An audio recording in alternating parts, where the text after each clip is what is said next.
The word jihad is mentioned in the Quran about 41 times.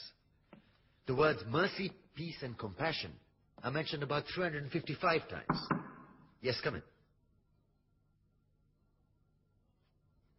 Come on in, Riaz. Sit down, please.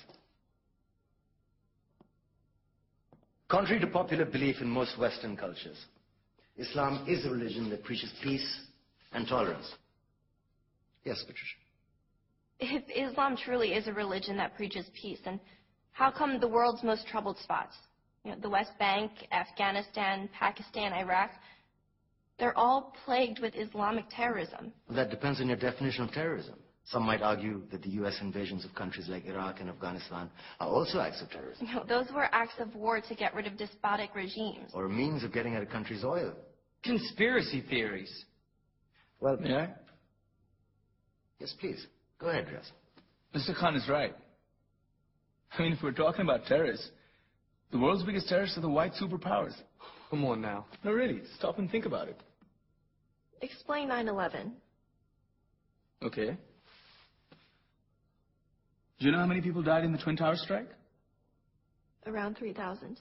And do you have any idea how many people died in the bombing of Afghanistan? Take a wild guess. More than 15,000 people died. And that's just conservative figures. About 50,000 tons of explosives were dropped on innocent civilians. Men, women, children. Yeah, but that was because of the Taliban.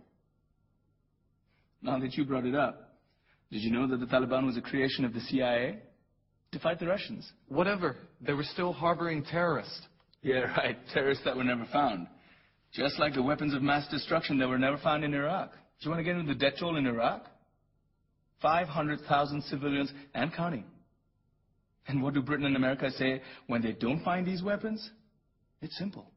They just say sorry. And still refuse to relinquish control of these countries. What are you trying to say? What I'm trying to say is that just because you're American, wear a fancy suit, and call yourself the president, doesn't make you any less of a terrorist. I'm saying that if you don't stop meddling in other people's countries, you will face a backlash. If Muslims like you feel that way, then why don't you get out of our country? We will. As soon as you promise to leave ours.